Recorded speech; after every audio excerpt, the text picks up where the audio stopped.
Welcome to Complex Creatures, exploring spirituality and the common good.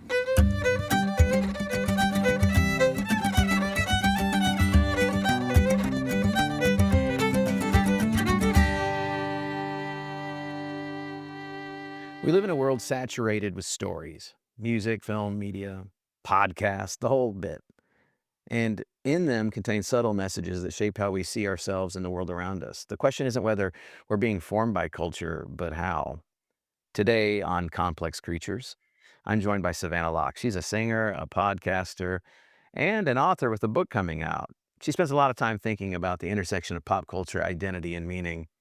She hosts a show with theologian Lee C. Camp, who has himself a rather large podcast called No Small Endeavor.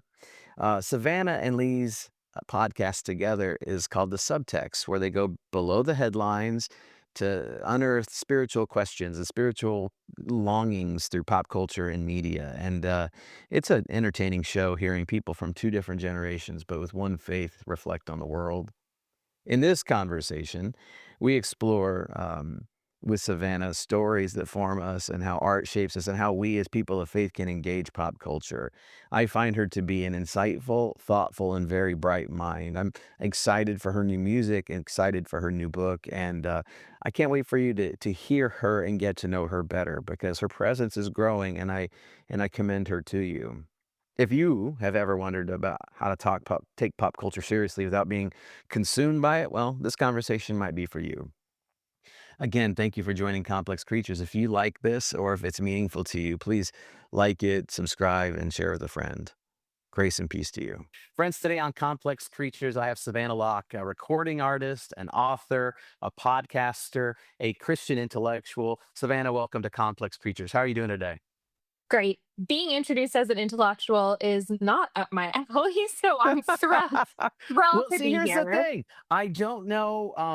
Do you call yourself a theologian? Do you feel as though you are a theologian? I think that all people are theologians, so in that respect, yes. But I know that I do have my master's obviously in theology, and so that should give me something to go with. But I think in general, I try to stay more under the radar. Yeah.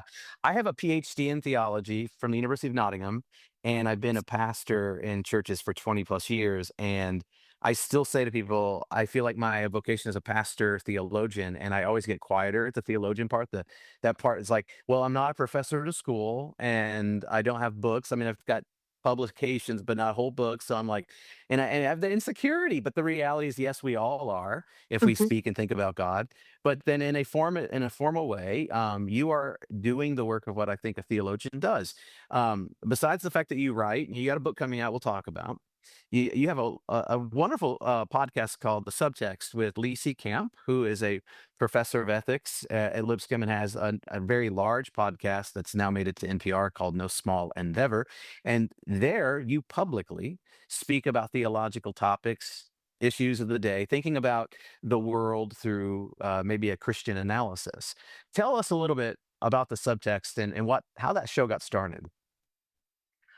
Well, I had the idea years ago to find an older scholar and talk about pop culture with them. And I have been in academic circles for a decade now, just through different Mm. work that I've been doing. And I would occasionally lightly pitch this to some different scholar friends of mine.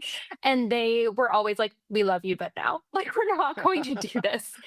So this idea had been in my mind for a while because I like being in between both worlds. So I love watching television and movies and listening to music, but I also really love reading serious theological and intellectual work. So I wanted to find a show that could bridge that gap. So whenever I met the No Small Endeavor team, they originally had asked me if I would work for them in social media and marketing, but I didn't want to keep doing that anymore. And they said, well, what do you want to do? And I said, I'm not sure yet, but I've kind of been thinking about this idea. And they said, we've been thinking of that idea, like the exact same Yeah. concept we both had. And they said, Lee would be perfect for this. So we basically just got set up on a little blind date, Lee and I, and we had to sit down and say, do we like each other enough to be on a show together? And that's how it worked out. Oh, well, that's a really cool story. And Yeah. Lee's he's a very fun guy because he seems like he has this persona of being very old fashioned, but then also very graceful and open to people.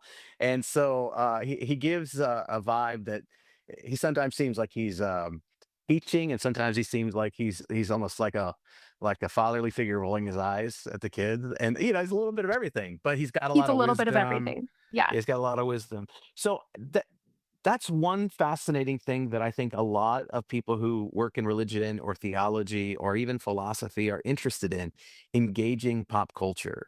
Uh, there's, you can get a book published on the theology or philosophy of a show like Severance or Lost or some shows like that. Um, and I'm not sure it's always done well. I think it's something we're interested in because this is where people in the world are turning their eyes toward. They're giving attention to the screen or to the book or whatever, and that alone fascinates, but then we want to do a good job of engaging with it.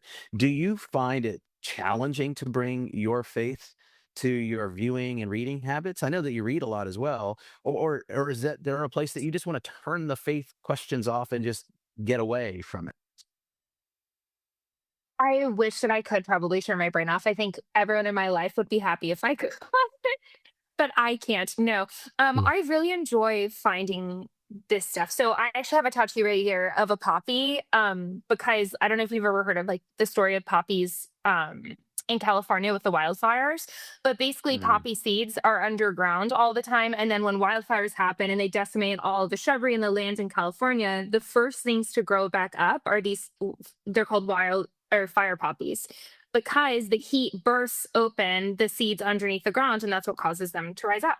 So that means so much to me as a visual. And I feel like it's kind of marked my entire life, where when I'm looking at things, whether it's television or relationships, or if I'm reading a book or if I'm listening to a song, I'm always trying to find like what's underneath it and see what will grow. So I really like that part of myself, that I'm always trying to look underneath and find the beauty and find like maybe the more eternal truth or concepts underneath it that I can learn from. And so yeah, I think it's so magical. And I think too, there's also such a divide that I haven't found to be helpful in some religious circles. M- Maybe not Lee. I'm hearing Lee in my head. Maybe not helpful. It's not realistic that a lot of people are watching television and movies. And so in my mind, I'm like, let's meet them where they are and let's help give them frameworks that they can look at these things through. And instead of demonizing those things as being of the world or secular or whatever, let's teach people how to engage with them better. So that's kind of my philosophy around it. But I would love to hear your thoughts. And even if that's true anymore in yeah. more mainline I circles. I had not heard that about the poppy. That's a really cool insight. My thoughts, well, we could go as simple as saying, the scripture's talking about taking it all, every thought captive, or, I become like the Greek to win the Greek, all these different engaging New Testament texts about ways to engage the world, or even the incarnation of God in Christ, where God takes on the world. But Mm, I was just with a group of guys for lunch doing a small group, and one of them quoted me back to me. And the thing is I don't recall ever saying it. But I'm going to take it because nice. I Yeah. didn't mind what they said, right? And they were referencing a time when I think I might have been referring to watching or viewing something that some people find distasteful. It might have been horror, or something that's sort of non-pleasant, and many Christians might turn their nose at. And they said that I told them that horror often indicates or speaks to the fears of our society, or our collective Mm, fears, things that we're dealing with, and we do deal with them in narrative and artistic ways. Um, and then he said that I said it was important to at least in some way pay attention to the concerns of the world, so we can bear witness to the pain of the world. Or how else can we know how to speak into the pain if we don't understand something of the pain? So I think mm, there's a lot there. I mean, I don't think that means everyone has to watch horror, or read things that bother them or disturb them, or even give themselves to the things that are immoral. But having an awareness and engagement with seems to me to be one way to love the people that are surrounding us, right? Um, yeah, that's such a good way of putting that. I do to love whatever he said you said. Yeah, I'll take it. So many times people quote me to me, I'm like, I don't think I said.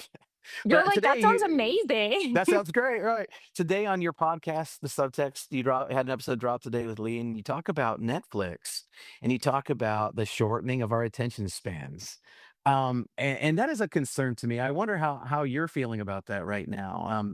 I not only from a faith perspective, but how do you feel about the creative process? Because now you're also a writer and you're a singer-songwriter. How are you feeling about how digital art right now might be shaping the way we pay attention? That's complicated, isn't it? It's difficult because there's one side of being an artist that is practical, where it's like, I need to make money with what I'm doing in order to keep making more art. So there's like this very practical element that you almost have to feed the machine in order to survive, right? Mm. Then there's this other element that's like an anarchist element, I think, that I have, where I'm like, don't tell me what to do. Like, I do not tell me what to do, and don't tell me that I have to do it in this certain way. So I'll just tell you like one way that I kind of resisted it in my own way with a record that I just released last month. It was called Songs of Peace in Times of War. And I did the whole shebang, right? Like, I'm releasing the songs through the distributors, I'm posting on socials, I'm doing the machine work. But for me, I wanted to have an in person work. I was like, I want everyone to get together, to turn off their phones, and to have 30 minutes where we just sit down and listen to the songs together. So I had like 100 people come into the same room. We projected a bunch of artwork that had inspired the record on the walls, and we just listened through the whole record with no cell phones together. And that by far was my favorite part of the whole entire release process and all of the music releasing. And that felt like the most rewarding part to me. I will say though that with the attention as it relates to the attention span, when I told everyone, I said, hey, listen, I don't need pictures of me. I don't need content for tonight. Like, I'm not asking you to take pictures. So, like, just turn off your phones and be there. For some people, that was very scary. Like, they had No. a hard time actually like releasing their own phones, which to me signals maybe some more work that needs to be done around getting in rooms together and not having our phones with us. Mm. Do You you probably think that notice that during sermons, right? People are probably always on their phones, even in good um ones. Um, I I uh I always tell people during Masters weekend, because the Masters is a huge, if you love golf, it's one of the It's a biggest big events thing. of the Yeah. year. And here in Georgia, it's a huge thing. And I'm always like on Championship Sunday, I could see the men's faces as they look down a little bit, checking the scores. And I give them a hard time, but Yeah. yeah, you can't defeat it, I guess. You can't beat No, it. But that's yeah. that's the fascinating thing though. If you've ever gone to the Masters, one of the things that you learn is that you're not allowed to bring any devices, right? And I remember being in a clergy meeting. Uh, I have a cohort of people. So my church is one of the historic churches up and down the main high street in Nice. Atlanta. So we all get together, and this pastor came in. He just threw his hands up and goes, "Everyone, we can expect more out of our people than we do." And that was like a sweeping declaration. And we were, "What are you talking about?" And he said, "I was just at the Masters, and not anyone there had a phone for 12 hours. If that can happen there, we can expect more out of our people." Amen. We all, of course, he's preaching to the choir. Yeah. Now, back to your launch party. I mean, some people were anxious about it, but how did it feel overall for you? Did you think could you lose yourself in the experience, or were you concerned about the feelings of other people? I had everyone at the beginning grab three pieces of paper, and I had them write three questions that they had walking into the Mm, experience. And then at the end, I gave them three more pieces of paper, and I had them all write three feelings that they had at the end of being without their phones, just being with the art and the music and being with each other.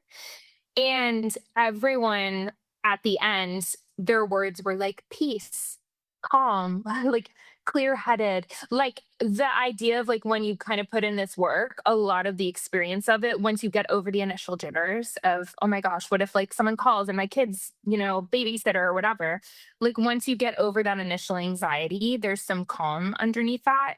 And for me, I definitely experienced, I didn't have my, phone with me all night. And I think giving people the permission that I didn't need pictures of me. Like I didn't need pictures with them of me to promote the event, like that this is just for us. That felt like a big reclamation to me. where I just thought, this is not to promote anything. This is because music is a gift and art is a gift, and we can sit in it together and enjoy it. So that was kind of my perspective around it. And it was really, I don't know, it was a really beautiful, moving night. That's very sacramental. I mean, it was not a means to another end. It became an end unto itself. It was the thing. We were going to be together. We're going to experience this, which is very very lovely. As a creator and somebody who comments on pop culture, um, well, That's a little setup for the question, but let me take a side step and say I think that there's the inner old man in me that sort of wags my fist at content being produced in short form or YouTube. It drives me nuts. My kids will watch YouTube more than a show. I mean, it's just their version of TV. But the shorts, the addictive nature to these shorts, and I mean, I don't know. I'm kind of, my mind is twisted about it. But you're a creator yourself. How do you make sense of that? Do you think that there is a good but a limit to the good on this ability to produce? What do you think? When you find out, please tell me. Right, right. I think like to participate in the system at all means that you're adhering to it on some level. So anytime that I have released a video or whatever, I'm fueling that system of short videos, of short content. And there's also a part of me that says, well, there is so much unredemptive content, surely there's some good in giving redemptive content. So for me, do I have my own personal guidelines around what I'll share and what I won't? Yes. And I talked about this a lot about on the show, and I've written a lot about this on my Substack, that I am never, ever, ever post out of emotion, ever. So if I'm upset, I'll write something for sure, but I am never posting in that same moment, because to me, that is where things can get really harmful. When people are posting when they're super angry or super whatever, and it's just adding fuel to the fire of like the algorithm. So for me, I have decided that's a guideline for me. I don't want to post when I'm really upset or, insecure or whatever. So I have like days that go between when I create something and when I'd share it on the internet. And that's kind of my way of creating a little bit of a boundary so that I don't, in my own way, participate in the negative parts of that short form content. I don't know how Well, that hits you, but well, no, I think it hits me well. I mean, because I've heard you and Lee talk about the word prudence with this, and I think that that's an incredibly prudent, wise piece of advice for yourself and for others. But as a content creator, I mean, you want people to have a greater attention. I mean, you ask for 30 minutes, right? And so yeah, so it's just like, do you mourn it? Are you mourning the fact that people seem to have a harder time paying attention to even a television show that Netflix might tell their people to repeat the plot 4 times? I mean, to me, it feels symptomatic of like a greater problem, probably, uh, where we're just so distracted and we're mm, always multitasking. Like, can you think of the last time that you really were just paying attention to one thing? yeah, I mean, I have to work at it. I do. And so I got rid of Instagram and Facebook apps off my phone. I still have those accounts. I got it off my phone because I discovered I was at church and I discovered I walked away from something. I was just in my office and I walked away from something and I was just mindlessly scrolling. And then what pulled me out of it was realizing what I was scrolling through was ads, just being sold. I wasn't connecting with humans that I knew. And I go, what am I doing? And I just realized that I don't even enjoy it, right? And I'm only on those apps currently because of the potential to connect with people Yeah. um, for my work or whatever. I don't use them well. I know that, but yeah, I had to get rid of them because it was becoming a trap for me. So I have to like It's really so focus. complicated. I know it Right. really is so Right. complicated, because I think about this a lot too as an artist. Like I would have never gotten a book deal if I didn't have social media. Like it Right. would have never even been on a radar of any agent to reach out to me. It would have never been on a radar for any of those publishers to offer me a deal. So it's like there's also this part of like the reality of how things function at the moment, while also the resentment of I wish that it wasn't this way. Yeah. And I think some people have been able to bypass in a way that maybe is a more purist way of doing things. I have not been able to do that. Like, I don't know how people are able to bypass having to do all of the song and dance in order to kind of get where they want to go or have a sustainable life. But for me, I'm always thinking in terms of like, okay, I'm building hopefully something that's sustainable so that I have like a long life of creating and putting beautiful things into the world and having an output of stuff that I love and I'm proud of. And so that's where it gets complicated, but I am not a purist. Like Yeah. you can't be. Yeah, that's the reality right now. Like I think one time you had to maybe have a book to get an audience, but now to get a book you have to have the audience, and Have an publishers want audience. to know that. And I'm in the process of writing and thinking about this, and my comms people, my friends will tell me. I mean, like I have personally this aversion to self promotion. Mhm. I mean, I am, my whole life I was Gen X. And then when I was older, they said, nope, you're the first year of millennial. I graduated in 1999. I was born in Mhm. 81. So I graduated last year of X. But and not that I really believe in all of that stuff, but I have enough pop culture formation in my mind that is so Gen X that I have this like belief and cynicism sort of against the self promotion. You got to be authentic. People have to discover you. I mean, and so in my world, I would either I don't want to have to ask people to like something or look at something. I want someone to appreciate it and share it, and that's it. Exactly. Yeah. And all my people say you got to get over that.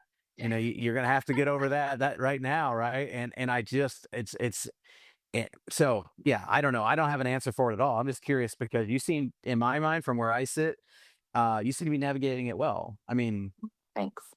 Yeah, I mean, I do feel there have definitely been seasons of my life that were worse than others. I would say in the last 5 years, I have figured out a way that I feel good about myself. Like, I don't feel gross doing it anymore in terms of like, I found a way that feels like authentic and that feels like it's aligned with my values. Like, Mhm. another thing that I say a lot is that if you see something that I've said on the internet, I mean it because I just have a more rigorous process of releasing stuff at this point. So I am not saying things that I don't mean, which also helps. Where like I am not posting things because I feel pressure to keep up with an algorithm. I'm not posting 3 times a week. I post when I have something new to say and when it feels Right. relevant. And so I think too, those are like little mini resistances against the pressure of the machine, which I just literally cannot stop thinking about. This is all very related to Paul Kingsnorth's. Have you Yeah. heard that against the machine book? Yeah, which he's such Yeah. a purist in this way, Yeah. where he's like very against Yeah. like any social media or Yeah. Yeah. whatever, Yeah. which Yeah. I obviously am not. But this is definitely like I think the warnings that he gives are ones that I have felt for myself, although I've navigated them in slightly different ways. It's interesting. So I've not read Paul Kingsnorth, but I'm familiar with his work. And when I think about our relationship as Christians to the digital world, I ask myself, what would St. Paul do with it all? And I find that St. Paul would try to make every use that he could to advance like whatever message that we call the gospel. And yet the way in which these algorithms seem to work, at least now, and I tell some of my congregation a lot. I mean, like you're that one person who starts to post like, I never do this, right? Like, but now I've had it, and I'm going to tell you what I think about this. And Yeah. I was like, and you think that people of good faith are going to read this, but all it does is it's become fodder in an algorithm to be used to make somebody angry. So it's not even going to be sent to people who might even want to see what you have to say or be open to you. So it's just algorithmically being used as a tool to keep someone else's attention. And knowing that um makes me wonder how I should engage it further, So Yeah. Same. I'm still thinking through these Same. things. No, I Yeah. really am too. My husband sent me this video yesterday of there's this man who mows people's lawns for free, like in low income neighborhoods. And he will do these videos of himself and then they'll kind of like he has like patrons now who allow him to go and mow different people's lawns for free and make them beautiful. And yesterday, the video that he released was him mowing someone's lawn in a lower income neighborhood. And across the street from this lawn is a church. And while he was mowing the lawn, the dirt was getting everywhere. And I guess it was going into like the church parking lot. And the pastor of this church came over and chastised this man and said, you have to stop mowing this lawn because it's making a mess in our church. And the man said, "Hey, I'm just letting you know I'm recording this. And so everyone's like going to see what you do." And the pastor doubled down and said, "You can't keep on mowing this lawn because it's ruining our church's parking lot." And when Todd sent it to me, I thought, this is a parable. Like, this is actually a good use Right. of social media. Like, this is Yeah. one of Jesus's parables of Right. someone missing the greater good in the heart Mm. of God in order to protect their specific religious system. And so I thought too, like, that's a really positive like way of having social media. I don't know. It was a That's parable. interesting. Yeah, Mhm. that's interesting. So, do you have a hermeneutic in mind? So, for those of the audience who listen, when I say hermeneutic, I mean like a method for interpretation or whatnot, just a like a skill set that you take to reading pop culture. Do you have a hermeneutic for it, Well, I mean, or do you do it obviously, when I think intuitively? it must be intuitive, because when I think about hermeneutics, I specifically think more about the Bible, which would I'm very, very, very shaped by Greg Boyd's theology because he was the person who led my program in my master's program. Hmm. And his is a Christocentric hermeneutic. So this idea that everything is kind of read through the lens of Jesus. When I think about pop culture, I'm always looking for things that hit me sideways, and then I ask, why did that hit me that way? Like, I always like, whenever something hits me and I find myself tilting my head like a dog, I'm thinking, "Okay, there's something there," and then I try to go underneath and say, "What is that in there that's resonating with something maybe more deep or true?"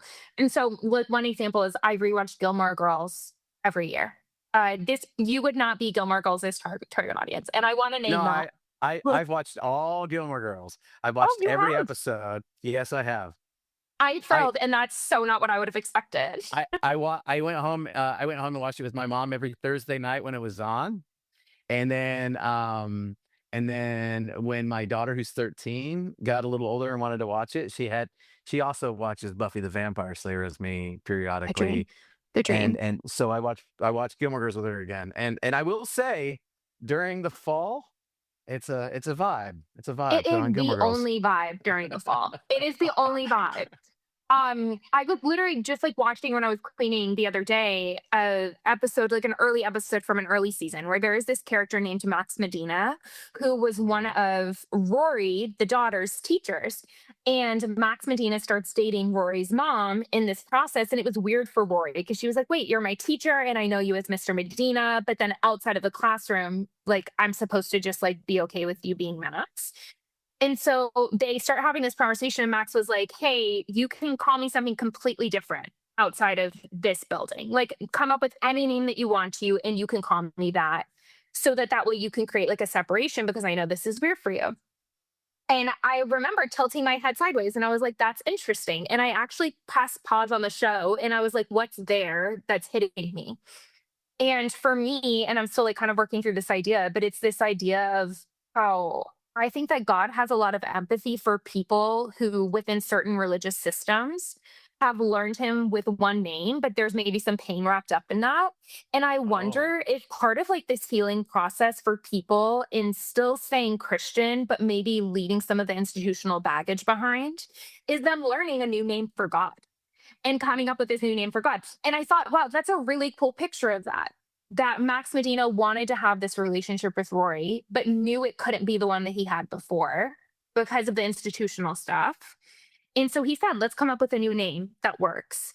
And I just wonder if there's something to that of like God coming up with new names or new ways of engaging with people if it doesn't work in that previous system that they were in. I don't know. How does that hit you now that you're a Gilmore Girls person or because you're a Gilmore Girls person?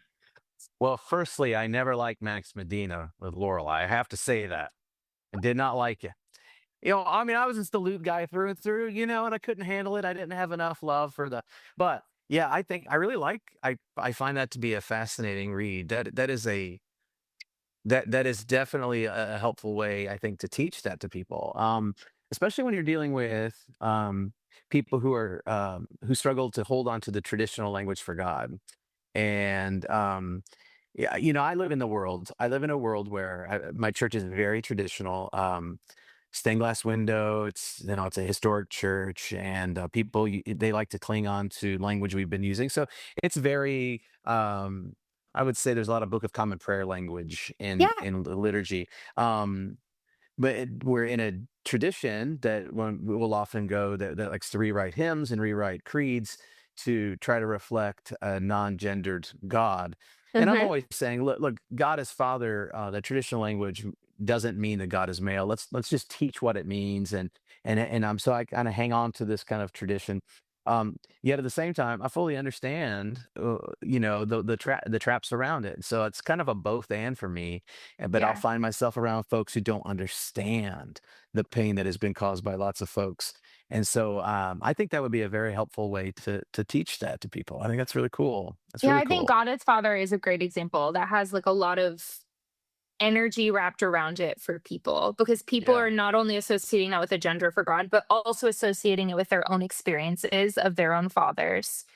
And yeah, I imagine that being able to rework that language.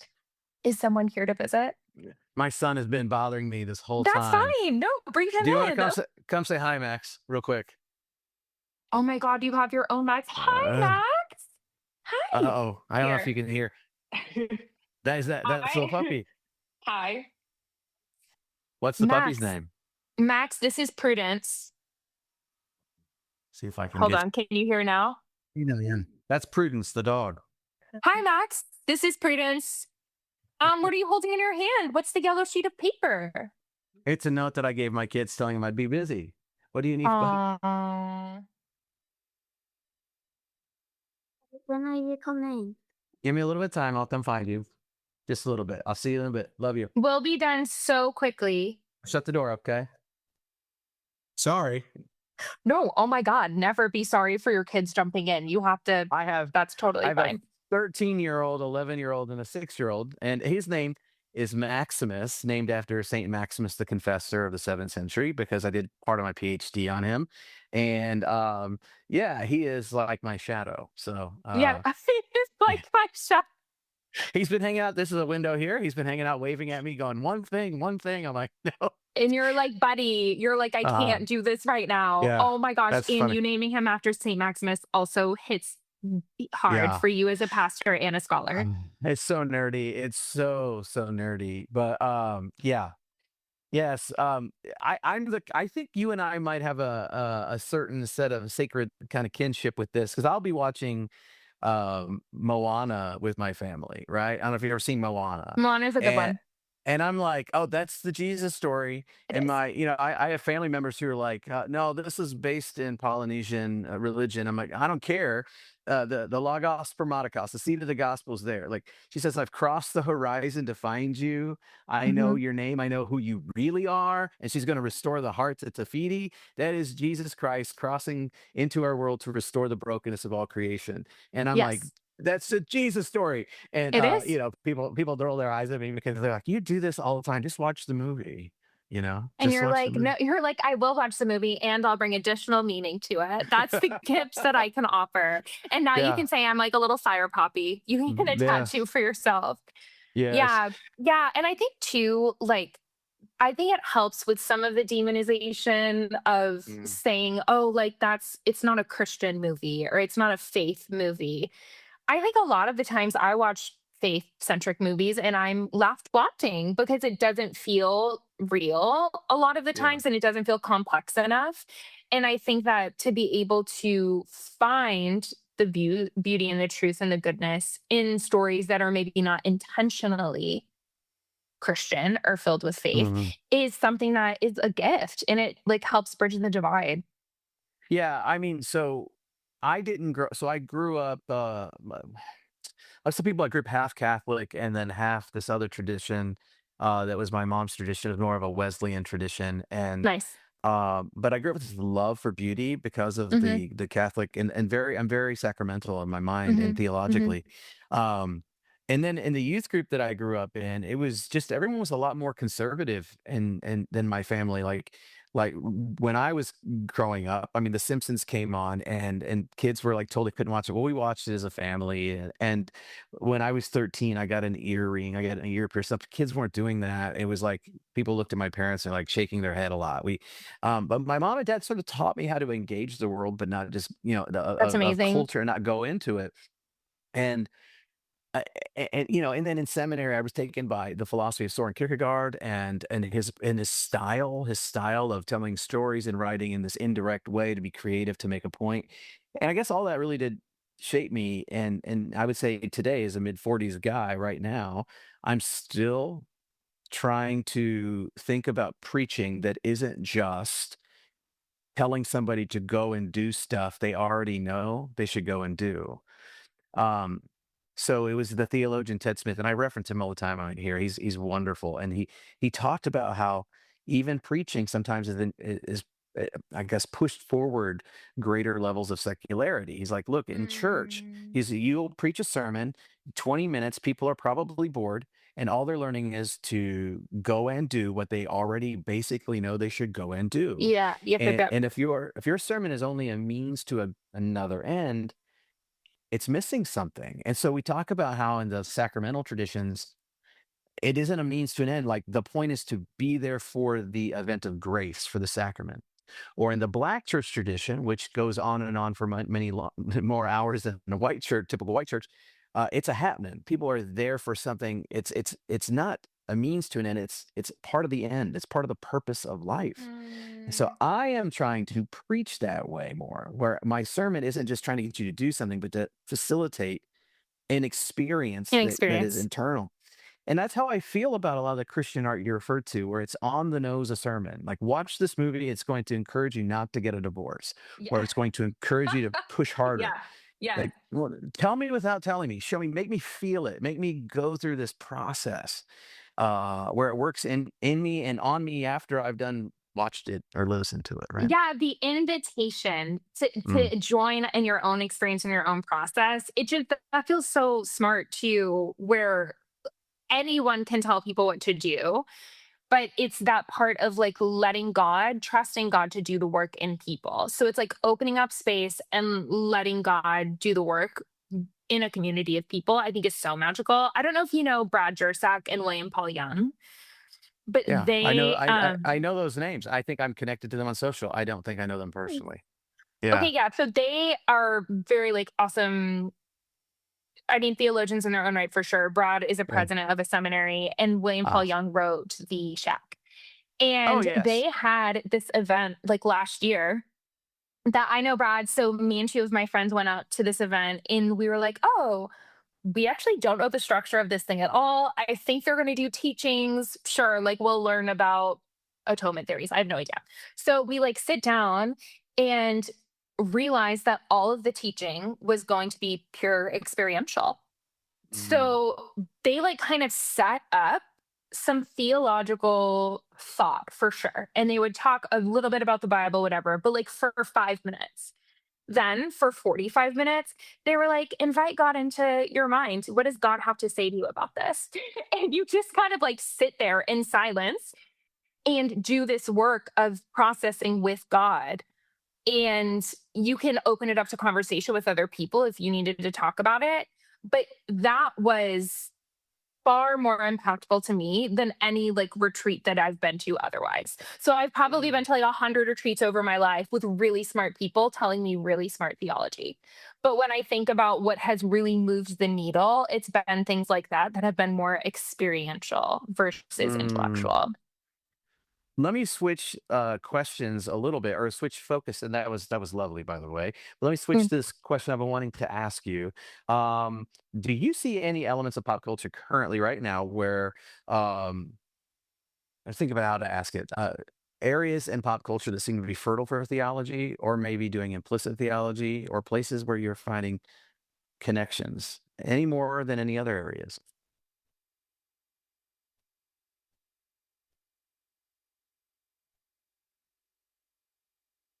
Um, that's a great question. I've been paying attention a lot to Gen Z songwriters. Gen Alpha is coming up now too. So Hmm. I think Sophia Zella is like 20 years old and she might be at the bottom end of Gen Z and the top end of Gen Alpha. Um, and just trying to pay attention to what they're talking about. And I think for me at this point, it's more about learning and trying to see how they see the world and something that I really like about that bottom rung of Gen Z and the top rung of Gen Alpha is that there's like a lot of good anger, especially from the female artists that Yeah, I think I've heard I'm that. pretty drawn to. Yeah. And Yeah. so I've been really paying attention to that lately. That's something that I've been focusing on. And something else that I'm focusing on is there's like this wave currently in the last couple of weeks of television shows and movies about religious circles as it relates to women.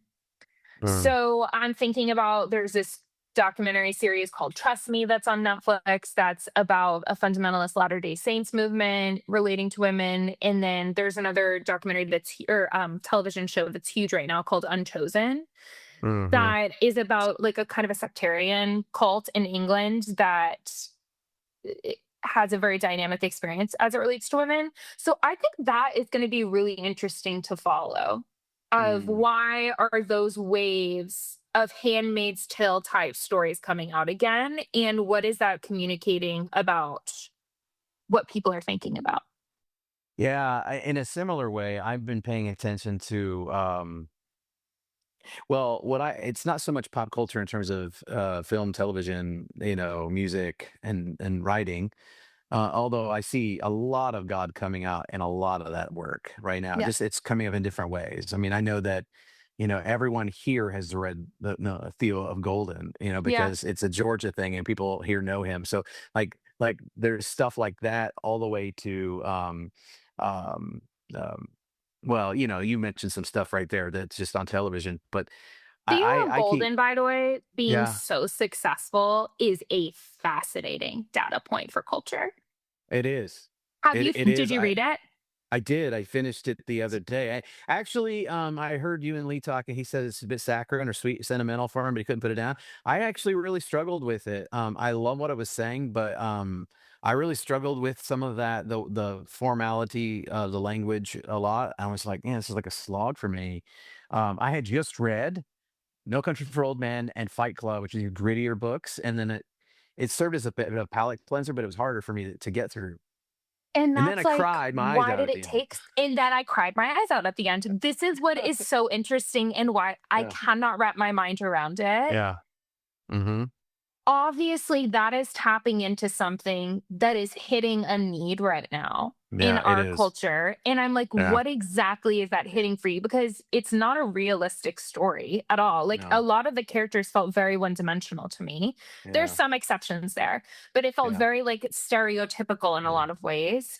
But then there Yeah. was this purity Yeah. around him. There was this very like sacred Yeah. innocence to Theo Yeah. in this older boomer body that I'm like, maybe there's this Yeah. like craving there for people to have these elders that they can trust and that Yeah. are generous and kind and curious and willing to change.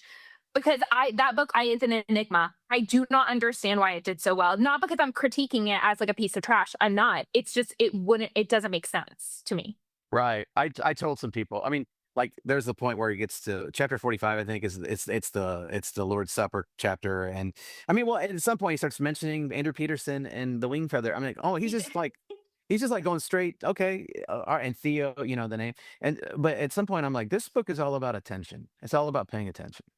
And you can talk about grace and attention, but like he's a guy who sees. And in a world where people don't feel seen, I think that was real powerful. But you're right. Yeah, it's interesting and yeah, some good takes. I think people are yearning for people like that.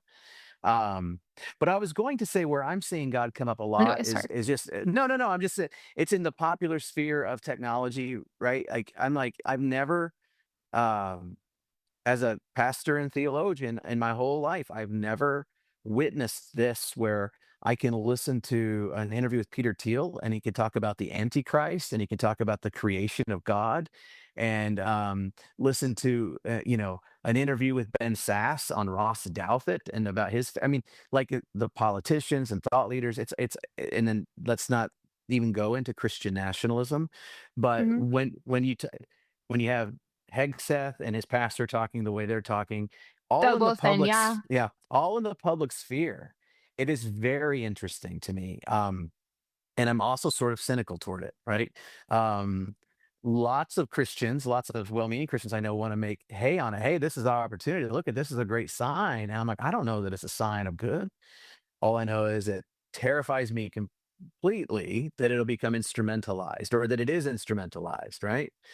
So it's just an interesting moment, that's for sure. And I'm not sure I It have any is. other hot. It's it's a wild moment for sure. The whole like America reads the Bible thing that happened last week. Yeah.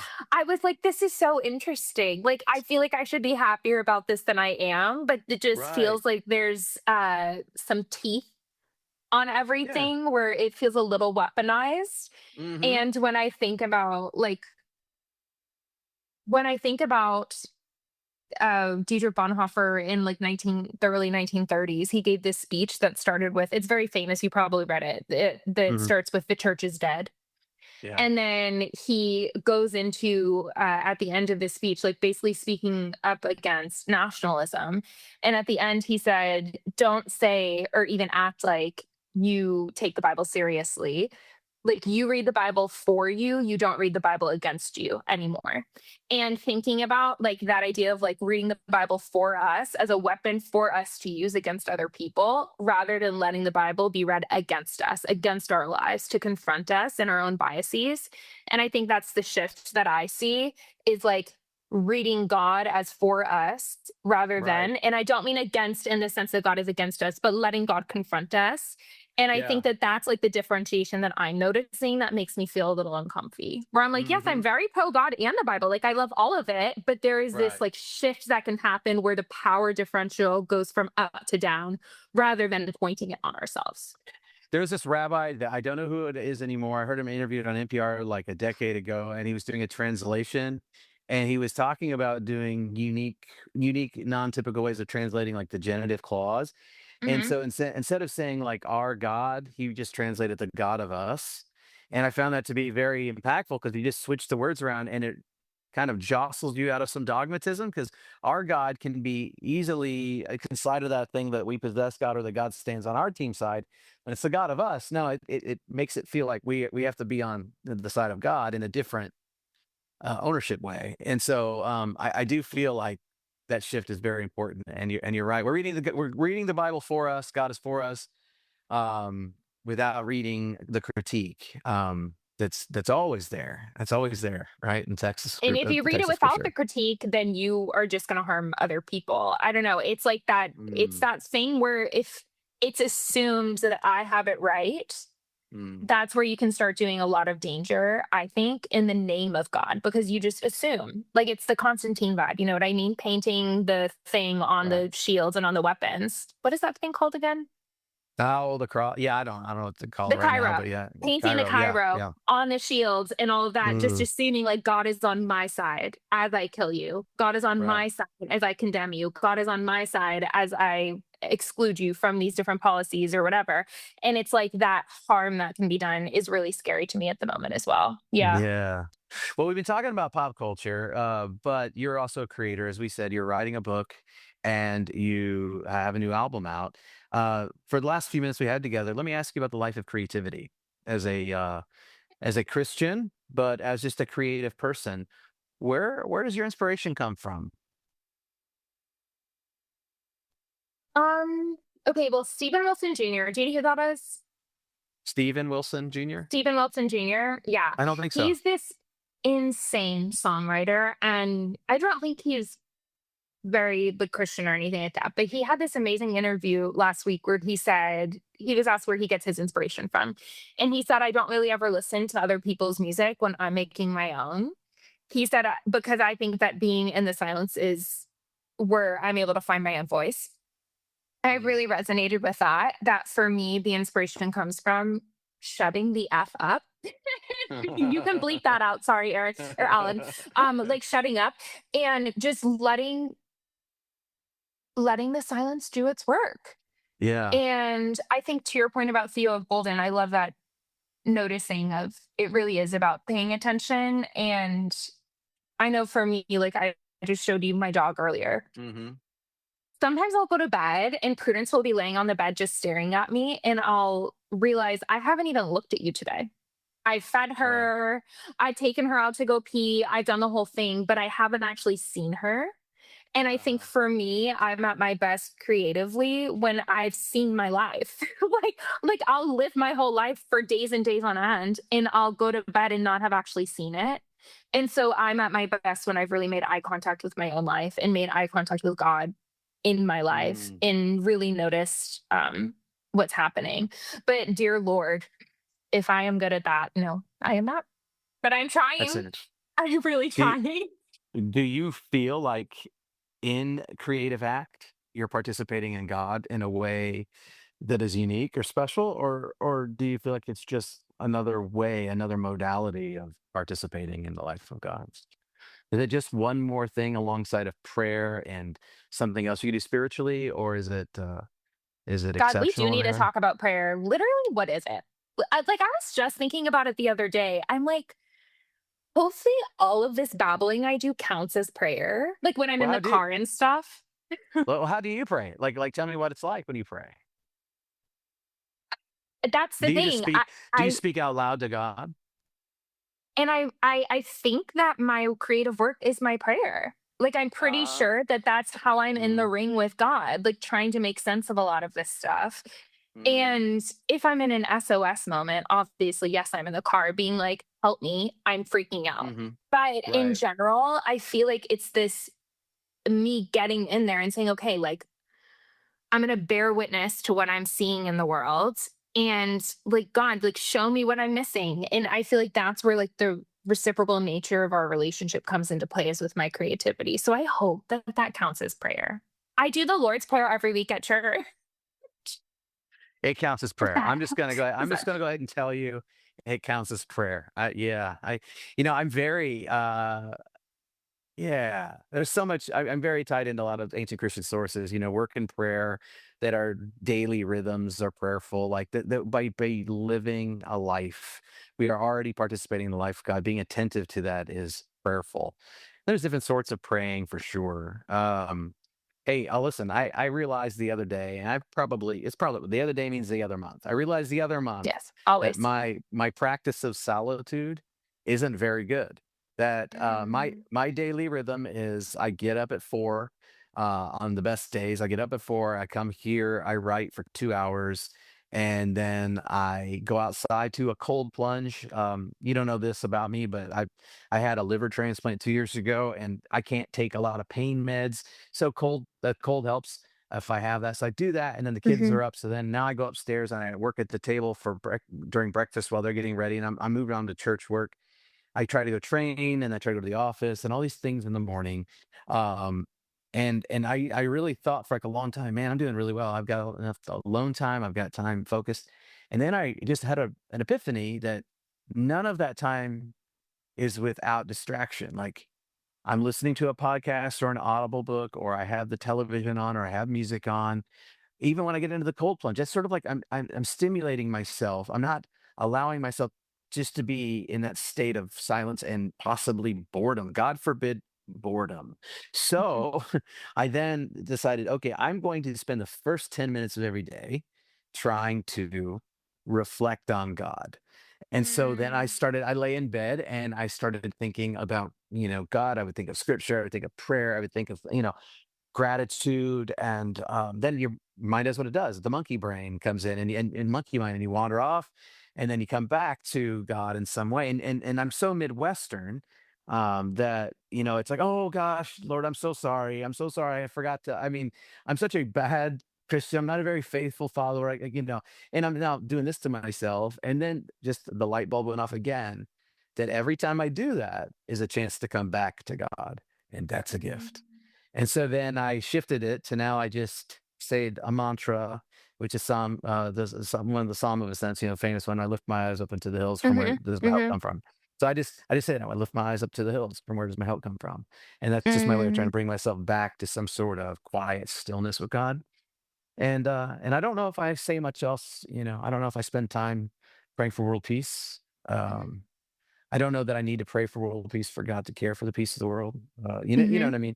But I think it's Yes. right for us to pray for it. Don't get me wrong. I just don't think we're twisting God's arm. I Everyone think put it on the right. record. Jared is against praying for world peace. That's right. That's right. You got me. That's the soundbite that you're going to put on your podcast and inflame the internet's algorithm.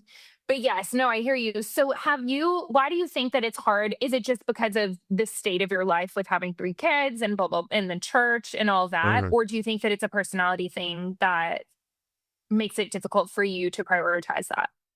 Well, I think it's hard because I'm a human, and I think it's all hard for us to do that. I think our brains biologically work this way, and I think that all of us struggle with attention. And I think that the insights that I've learned over the years of contemplative prayer and meditation is that we don't have to do that well. We don't have to perform it well. It is the coming back bit that is the point of it, the coming back to focus.